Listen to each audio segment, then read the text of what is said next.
Kwa jina la Baba na la Mwana na la Roho Mtakatifu. Amina. Salamu Maria, umejaa neema, Bwana yu nawe.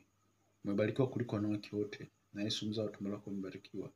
Maria mtakatifu, mama wa Mungu, utuombee sisi wakosefu, sasa na saa ya kufa kwetu. Amina. Kwa jina la Baba na Mwana na Roho Mtakatifu. Amina. Wapendwa watazamaji, tumsifu Yesu Kristo. Kwa siku ya leo tutazungumza umuhimu wa misa. Kwa nini tunatakiwa kwenda misa? Lakini misa imekuwa ni kitu cha mazoea sana, kiasi kwamba tunakwenda inakuwa kama ni mazoea. Lakini misa si mazoea. Misa ni, unaweza kusema misa ni uhalisia, wala si mazoea, kwa sababu Yesu anakuwepo pale. Kwa hiyo ukasema mimi kwa sababu nimezaliwa Mkatoliki au kwa sababu nakwenda kila siku kwenye misa, misa kila dakika inakuwa mpya katika moyo wako. Kwa siku leo tuiangalie, na misa hatujajua faida yake na hatujui faida yake mpaka tutakapokufa, kwa sababu ni fumbo. Misa ni fumbo, lakini leo nitaeleza faida chache ambazo tunazipata katika ibada ya misa. Na labda katika ibada ya misa katika kanisa ni ibada kubwa kuliko zote. Ni kubwa kuliko zote kwa sababu gani? Kwa sababu ibada ya misa ni sadaka ya Mungu kwa Mungu. Ibada ya misa ni sadaka ya Mungu kwa Mungu. Ni sadaka ambayo isiyo na doa. Ni sadaka takatifu ambayo Mungu amemtolea Mungu. Kristo ambaye ni Mungu alimtolea Mungu kwa ajili ya ukombozi wetu. Kwa hiyo ni sadaka takatifu. Tukiangalia misa katika Injili ya ibada ya misa tunapata katika Injili ya Mathayo sura ya 26 mstari wa 26, wakati Yesu anafanya karamu ya mwisho, ambapo mara nyingi karamu hii ya mwisho tunaita Alhamisi Kuu. Siku moja kabla ya mateso yake, Yesu aliweka Ekaristi takatifu. Yesu aliweka ibada ya misa. Yesu aliweka ibada ya upadre. Aliweka sakramenti ya upadirisho. Na hakuna Ekaristi kama hakuna padri. Kwa hiyo padri ni muhimu sana katika ibada ya misa. Na hao mapadri wamerithi kutoka wale mitume. Ni padri Mkatoliki tu, sio padri wa yote, ni padri Mkatoliki ambao wamerithi katika mitume. Kwa hiyo vile vile wakati tunaangalia ibada ya misa, ni vizuri kuombea mapadri wetu, ni vizuri kuwaombea baraka na kuwaombea, kwa sababu kwa kila padri kuna demon ambaye au kuna shetani anayemzunguka kumwangusha. Mtakatifu Teresia mtoto Yesu anasema kwamba kazi yetu kama Wakristo, kazi yetu kama Wakatoliki ni kuwaombea mapadri, hasa wanapokuwa na udhaifu, sio kuwasema. Kwa sababu unapomsema padri unamsema Kristo, unapomcheka padri unamcheka Kristo. Kwa hiyo kitu kizuri unachoweza kumsaidia padri wako ni kumuombea. Kwa sababu Mtakatifu Teresia mtoto Yesu anasema kwa kila padri kuna demon, kuna shetani ambaye anataka kumwangusha. Kwa kila padri kuna demon.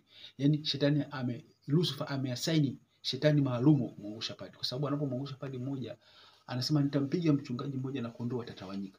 Kwa hiyo jukumu letu ni kuomba. Lakini vile vile katika ibada ya misa tunapozungumza tunasema extra opera operato, maana yake sadaka ya misa inapofanywa, padri angekuwa na dhambi za namna gani, sadaka ya misa inabaki valid. Hii ni pointi ambayo nataka nieleze mwanzoni tuweze kuelewa. Unajua kuna madhehebu mengine au wenzetu wajomba wale walokole na watu wengine, mara nyingi mchungaji akiwa na madhambi fulani basi na wenyewe kanisani hawaende. Lakini kwenye misa ni tofauti Mkristo. Kwenye misa padri hata angekuwa na dhambi ya namna gani, kwa sababu ile sakramenti padri anakuwa persona Christ, anakuwa sio padri tena, anakuwa ni Yesu wa pili. Kwa hiyo dhambi ya padri, udhaifu wa padri hauzui misa kuwepo, hauzui validity ya sakramenti, inabaki pale pale. Na hapa ndipo shetani anatupiga wengi, kwa sababu wakati mwingine anaweza kusema mimi nitaenda kusali misa, kwa nini? Ile padri mwenyewe namfahamu, tulikunywa baa, tulikuwa baa pamoja naye. Hapa siko kwa ajili ya kusema mapozi ya padri, wala simtetei padri, lakini nazungumza kwamba sakramenti inafanywa na Yesu mwenyewe, ex opera operato. Maana yake padri anakuwa persona Christ, anakuwa ni Yesu wa pili. Tumsifu Yesu Kristo. Hiyo ni zingatio la kwanza ambalo nataka kuliweka. Kwa hiyo validity ya sakramenti ya Ekaristi katika misa inabaki pale pale. Padri awe mtakatifu wala sio mtakatifu. Kwa hiyo haitegemei utakatifu wa mtu, ila inategemea nguvu ya Kristo, inategemea neema ya Kristo. Kwa hiyo hilo ni jambo la msingi ambalo nataka kuliweka. Na tunapozungumzia ibada ya misa kama nilivyosema tunaipata katika Injili ya Mathayo sura ya 26 mstari wa 26 mpaka 29, utasoma pale mwenyewe, wakati Yesu anaweka Ekaristi.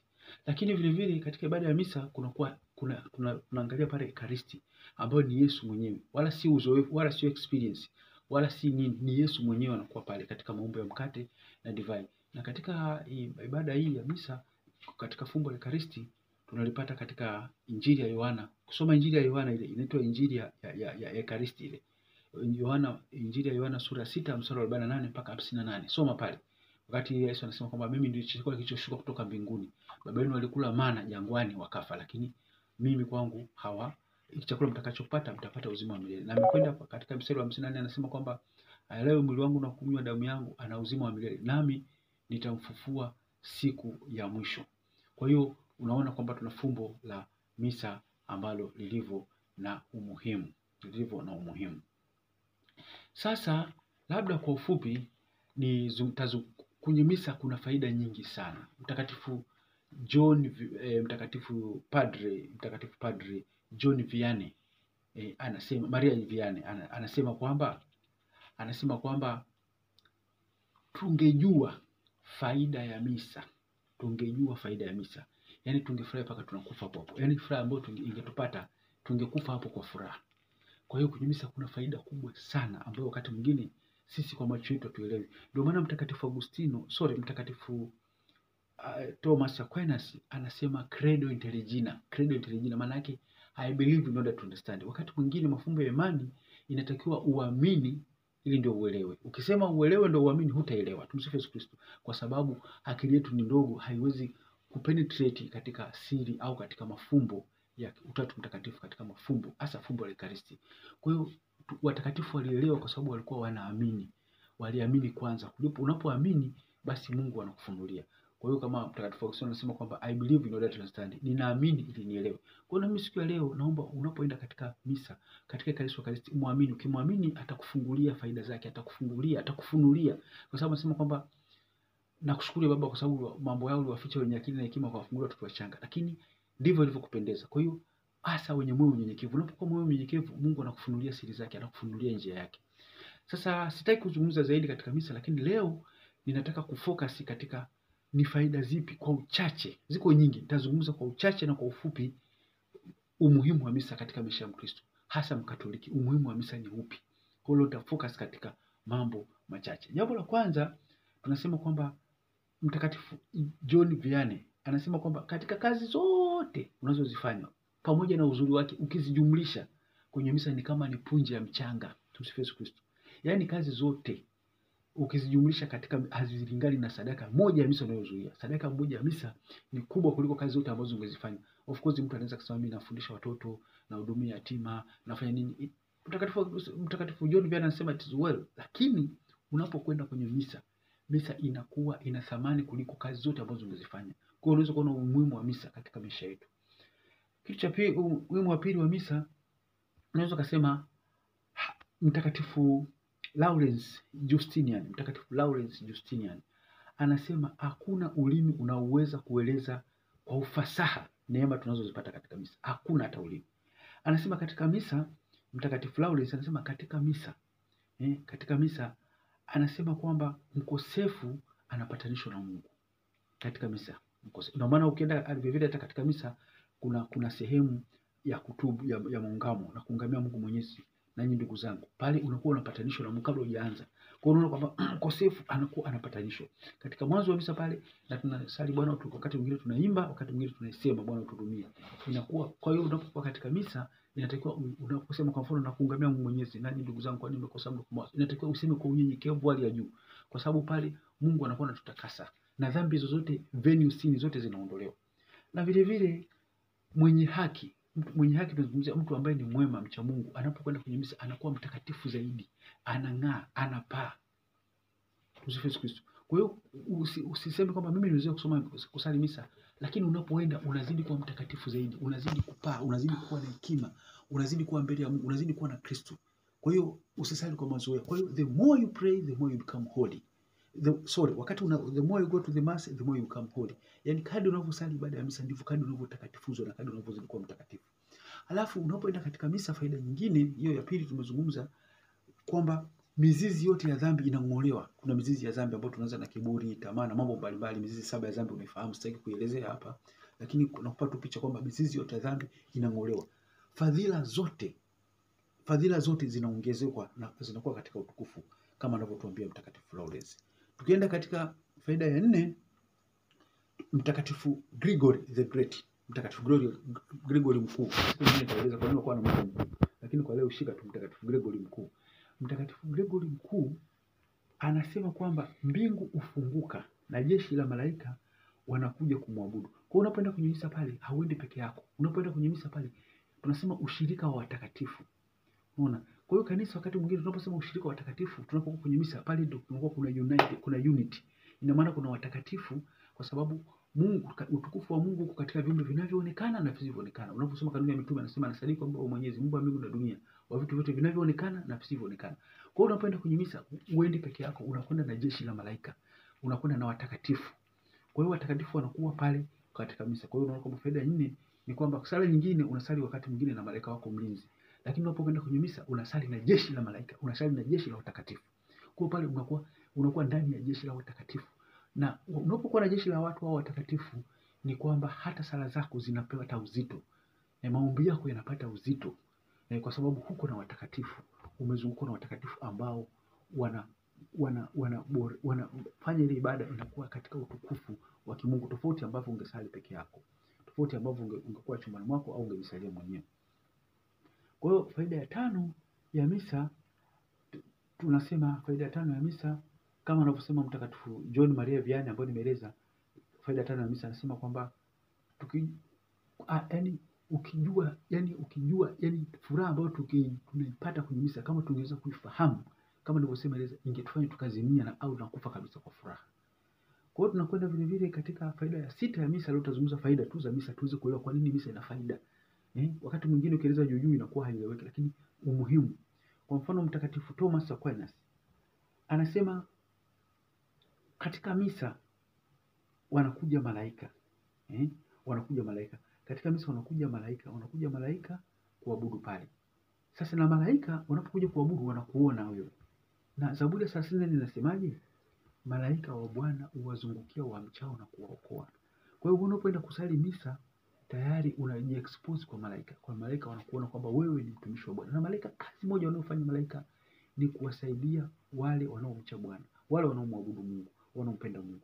Kwa hiyo unaona kwamba unashiriki pamoja na malaika ambao baadaye wanakuwa rafiki zako kwa sababu watakuwa wanakuona. Unaona faida ya misa unayopata. Faida ya misa ambayo unaipata. Kwa hiyo ni muhimu sana kulielewa hili. Ni muhimu sana kulielewa hili, na katika misa unakuwa hauko peke yako. Unakuwa uko pamoja na malaika. Unakuwa uko pamoja na watakatifu. Na faida ya 7 ya misa, ni kwamba kama anavyosema Padre Pio, maana yake hata mimi mwenyewe kidogo nilishangaza. Padre Pio anasemaje? Anasema ni rahisi kwa dunia kuishi bila jua kuliko kwa dunia kuishi bila misa. Ina maana dunia ina exist kwa ibada ya misa. Sasa hii watu wasioamini misa au wasioabudu, wasioelewa Katoliki wataweza kushangaa wakanicheka, lakini ni kweli usiopingika kwamba katika sadaka ya misa inayotolewa kila siku inafanya dunia inaendelea. La sivyo dunia ingekwisha collapse kwa mabomu ya nyuklia, kwa vita zote ambazo unazijua wewe. Lakini mpendwa mtazamaji, nikufahamisha kwamba sadaka za misa zinazotolewa duniani kote, kila dakika zinazotolewa sadaka ya misa zinafanya dunia inakuwepo, dunia ina exist. Unaweza kuona kwamba umuhimu mkubwa wa misa. Kama misa inaweza kaokoa dunia nzima isipagaranyike, sasa wewe itakuwaje? Kama sadaka ya misa, nguvu ya neema za misa ambazo zinafanya dunia isurvive, je, kwako itakuwa ni zaidi ya hapo? Itakuwa ni kama tone la bahari.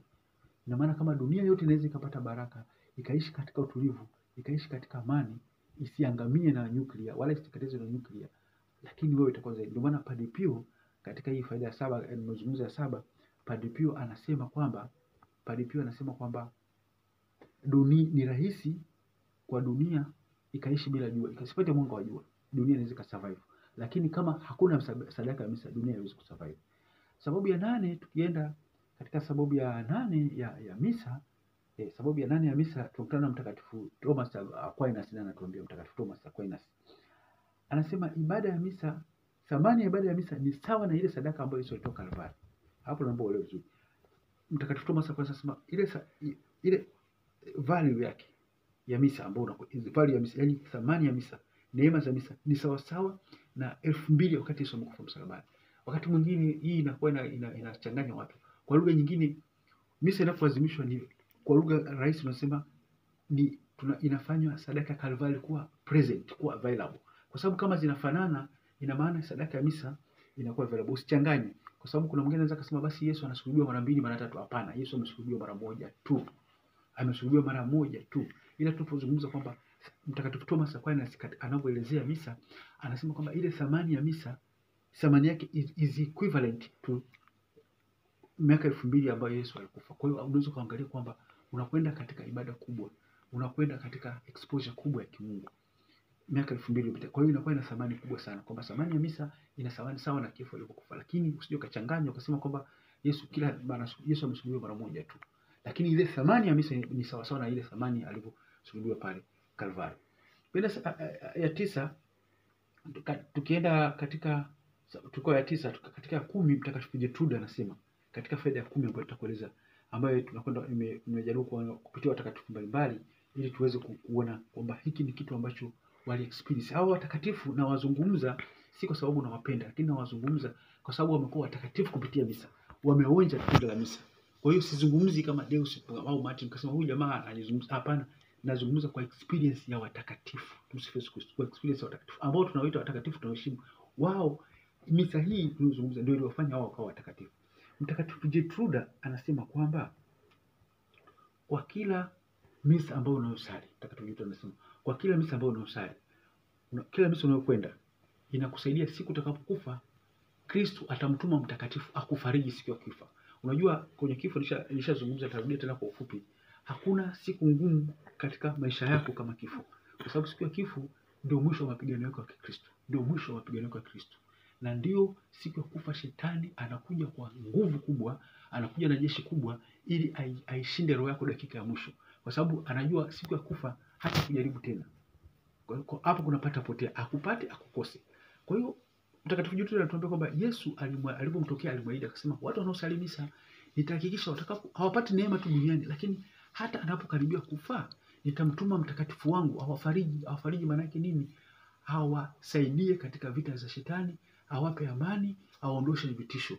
Unajua kuna watu wengine wanakufa wanauma, wanapasua mapazia, wanapasua majumba, wanapiga watu, hao wanakufa kwa kutukana. Kwa nini? Lakini Yesu anasema atakuletea mfariji ambao utakufa kwa amani, kwa furaha. Hata wale ambao watakuwa wanakuhudumia watatamani na wenyewe wakipata kile kifo. Na kwenda katika faida ya 11 ya misa. Faida ya 11 ya misa, Mtakatifu Teresia wa mtoto Yesu alijaliwa sana kuwa na upendo. Mtakatifu Teresia wa mtoto Yesu, siku moja alimwambia Yesu, aliomba maombi yake akafanikiwa, akafurahi sana Mtakatifu Teresia wa mtoto Yesu. Yesu akamtaka, Yesu, nifanye kitu gani ufurahi? Nikushukuru kwa kitu gani? Nifanye mambo gani? Mimi niko lazima nife. Yesu alimwambia neno moja, akamwambia, ukitaka kunishukuru udhurie misa moja tu. Misa moja tu alimwambia. Kwa hiyo unaweza kuona umuhimu wa misa mkubwa. Kwa hiyo misa inabeba shukrani zako ambazo umempa Yesu. Basi nenda kwenye misa, sali kwenye misa. Unataka kumshukuru Mungu, nenda kwenye misa. Kwa hiyo na itakusaidia katika kushukuru. Na faida nyingine ya misa ni kwamba unapohudhuria Mtakatifu Anselm anasema kwamba ni vizuri ukasali misa moja duniani ina faida kuliko misa 1000 baada ya kufa. Unajua kuna wenzangu wanaweza kusema, mjomba wangu padri bana, mimi siende kusali, nitakapokufa ataniombea. Babu yangu bana ni padri, nitakapokufa ataniombea. Ndugu yangu, unajidanganya, kwa sababu Mtakatifu Anselm anatuambia kama utahudhuria misa moja, kwa lugha nyingine sio moja pase tunapozungumza pamoja, lakini ukahudhuria walau mara ukapata muda, ni bora kuliko kama hautahudhuria. Ukasema kama ukifa wakati ulikuwa usali misa, hata tukusalia misa 100 hazitakusaidia kama ungeweza kusali mwenyewe ile misa. Kwa maana gani? Kwa maana kwamba unaweza ukafa ukapotea ukaenda jehanamu. Ukienda jehanamu hata tukusalia hizo misa hazitakusaidia, utakuwa umeshapotea kwa milele. Matokeo yake ile misa haitapotea, itaenda kuokoa watu wengine toharani. Ndio maana ya huo msemo kwamba misa moja ina faida kuliko misa 10,000 utakazosalia baada ya kufa. Kwa lugha nyingine, tusali wakati tukiwa hai, kwa sababu tunapokuwa duniani mbingu inakuwa mkononi. Tumsifu Kristo. Mbingu inakuwa mkononi. Yaani tuna merit zote za kupata mbingu tukiwa duniani, tukiwa hatujafa, kuliko tukishakufa. Tukishakufa ni hadithi nyingine. Tukishakufa kama tumepotea ndio tumepotea moja kwa moja. Lakini duniani tuna 100% za kumerit, za kuvuna mbingu tukiwa duniani. Na ndio maana Mtakatifu Anselm anasema kwamba misa moja ina faida kuliko misa 1000 baada ya kufa. Akiwa na maana kwamba muda wako unaoishi duniani utumie katika kuhudhuria ibada ya misa. Na Mtakatifu Mtakatifu John Chrysostom anatuambia kwamba katika ibada ya misa altare inajazwa na malaika. Altare inajazwa na malaika wasio na idadi ambao wanaizunguka sadaka ya misa. Na kama nilivyoeleza hapo, kama malaika wale wanamwabudu pale Mungu na wao wanapita. Malaika wanasema kwamba malaika katika Zaburi 34 ni kwamba malaika wa Bwana huwazunguka wamchao. Kwa hiyo unapoabudu pale, unapoabudu na malaika watakuzunguka. Wakisio pale kwenye misa tu, hata utakapotoka kwenye misa. Wanasema malaika wa Bwana huwazunguka wamchao na kuwaokoa. Wale wanaomcha Mungu, wanaoenda kanisa, wanaomsali Mungu kwa ibada na utakatifu. Kwa hiyo ni jambo la msingi sana ambalo nakusisitiza ndugu mtazamaji kwamba kwamba katika misa unapata marafiki, kwa sababu wanakuja watakatifu, wanakuja malaika. Hawa wanakuwa ni rafiki zako. Wakikuona unamcha Mungu watakupenda, watakusaidia. Hata misa inapokwisha watakusindikiza unaporudi. Faida ya 14, tukiangalia katika faida nyingine ya misa, ibada ya misa ni kubwa kuliko sadaka zote. Kwa sababu gani? Mtakatifu John Vianney anatuambia vizuri. Mtakatifu John Vianney anasema kwamba sadaka ya misa ni kubwa kuliko sadaka zote kwa sababu ni sadaka ya Mungu kwa Mungu. Maana yake Yesu alikuwa ni Mungu. Kwa hiyo kaitoa sadaka kwa Mungu kwa kukomboa binadamu. Kwa hiyo ni sadaka kubwa kuliko sadaka zote, ni sadaka ya Mungu kwa Mungu. Lakini vile vile faida nyingine ya misa kama anavyosema Mtakatifu John Vianney kwamba katika jambo ambalo unaweza kumfurahisha malaika wako mlinzi, jambo ni kwenda kwenye misa. Unapoenda kwenye misa kusali misa, malaika wako mlinzi anafurahi sana na you empower your guardian angel. Yaani unampa malaika wako mlinzi nguvu unapoenda kusali misa. Kwa sababu unapoenda kusali misa ina maana malaika mlinzi unampeleka nyumbani. Anajisikia yuko nyumbani kwa sababu malaika kazi yake ni kumwabudu Mungu, kazi yake ni kumsifu Mungu. Kwa hiyo ukienda kwenye misa unampeleka kwake, unampeleka nyumbani. Yaani ana feel comfortable. Ni kitu ambacho malaika mlinzi anapenda sana. Na kuna vitu viwili ambavyo malaika wanaadmire kuvipata kwa binadamu ambao hawezi kuvipata. Labda nikufahamishe kwa leo. Ekaristi. Tunapokula malaika wana ni roho tupu. Wangetamani na wao wana Ekaristi, lakini wenyewe wanaishia katika kuabudu. Sisi tuna vitu viwili. Tunamwabudu Yesu Ekaristi na tunamla. Malaika hawezi kumla, wanamwabudu tu. Na kuna kitu kingine kwamba unapojitesa unashiriki ukombozi. Kwa hiyo ni vitu vile ambavyo malaika hawana. Hiyo ni added advantage ambayo unayo, labda kwa leo nikupe awareness. Hiyo ni added advantage ambayo mwanadamu alimpa.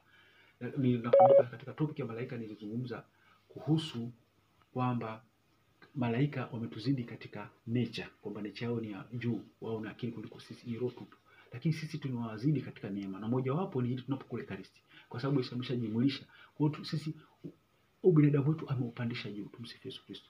Faida nyingine ya misa ni kwamba katika misa unayosali inapunguza toharani yako hapa duniani. Tazungumza somo la toharani nimelizungumza na taribia siku nyingine. Ni kwamba wakati mwingine unapokufa, kama utakuwa unapokufa kuna adhabu ya dhambi au kuna malipizi ambayo utakuwa kuyafanya ambayo unayafanya toharani. Lakini kadri unaposali misa unapunguza toharani yako hapo duniani. Kwa lugha nyepesi, mfano ulikuwa ukiwa toharani miaka 100, lakini kwa upangilio ulikuwa unasali baada ya misa kila siku, unaweza kukaa toharani miaka 2 au 3. Kwa hiyo ina nguvu sana, inapunguza malipizi yako na tohara yako ambayo ungefanya wakati ungekuwa toharani. Unaona kwamba misa ni jambo muhimu sana. Kitu kingine ni kwamba maombi ya misa yana nguvu kuliko maombi yote, kwa sababu yale maombi ya misa yanapitishwa kwa sadaka takatifu. Sio wewe. Unajua ukisali nyumbani unasali kwa udhaifu. Unasali kwa udhaifu, unasali kwa mapungufu mengi, wakati mwingine unasali huku na huku. Lakini kwenye misa pale kuna jeshi la malaika na ni sadaka ya Yesu mwenyewe. Kwa hiyo ile maombi yako yanakwenda kwenye sadaka isiyo na doa. Ni sadaka safi ya mwanao mpenzi isiyo na doa. Ni sadaka safi kwa Mungu ni Baba. Sadaka safi isiyo na doa takatifu. Ina maana sadaka ya misa ni sadaka isiyo na doa. Sababu nyingine ni kwamba unaposali misa roho za marehemu zinapata faraja. Katika misa kuna wakati wa Ekaristi pale kunakuwa tunaombea marehemu wote, lakini ni vizuri ukawa na marehemu wako. Kwa hiyo unawapa faraja marehemu toharani. Na marehemu toharani wanapoombewa misa wanatoka haraka sana toharani. Wanatoka haraka sana kwa sababu ni sadaka ya Yesu mwenyewe. Ina nguvu sana. Kwa hiyo unaona sadaka ya misa sio kwamba duniani tu inakusaidia, lakini inawasaidia mpaka kanisa. Tunasema kanisa na sehemu hizi 3.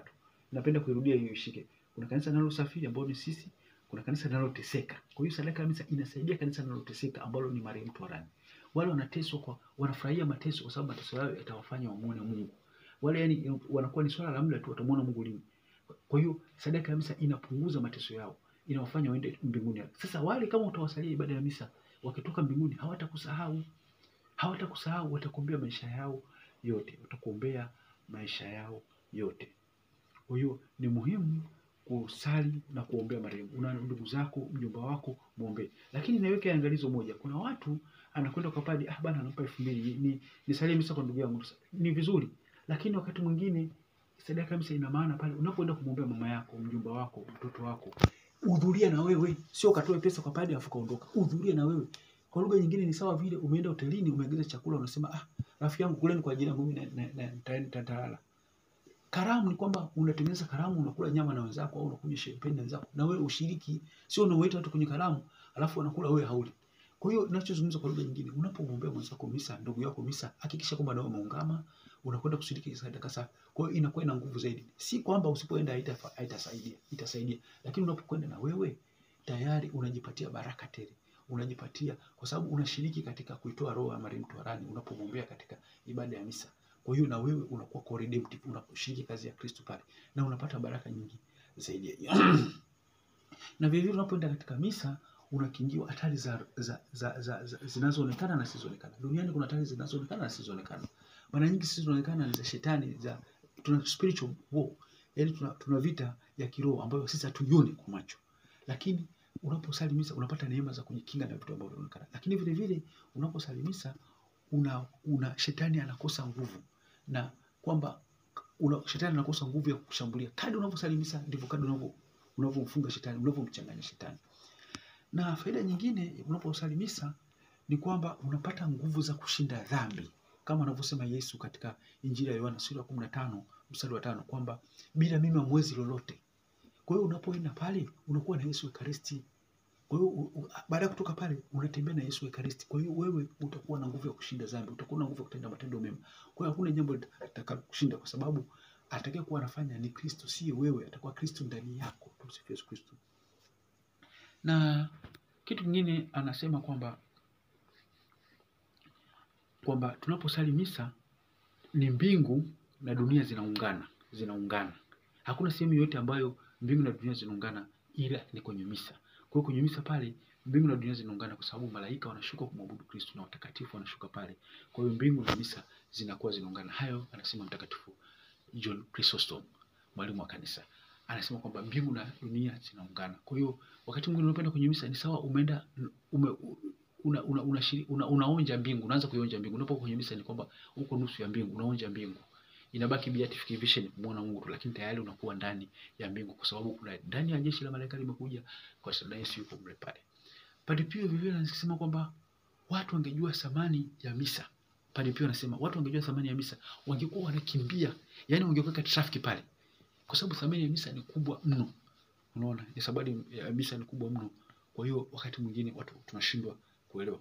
Kwa hiyo tunavyosema kwamba misa kwa sababu kuna Ekaristi ni chemchemu ya neema zote, kwa sababu sakramenti zote tunazipata mbele. Sakramenti ya ubatizo inafanywa ndani ya misa, sakramenti ya upadirisho na sakramenti zote ya kipaimara na kadhalika zinakuwa ndani ya misa. Kwa hiyo kwa kumalizia bila kukuchosha ni kukuambia kwamba misa ni ya muhimu. Hudhuria misa.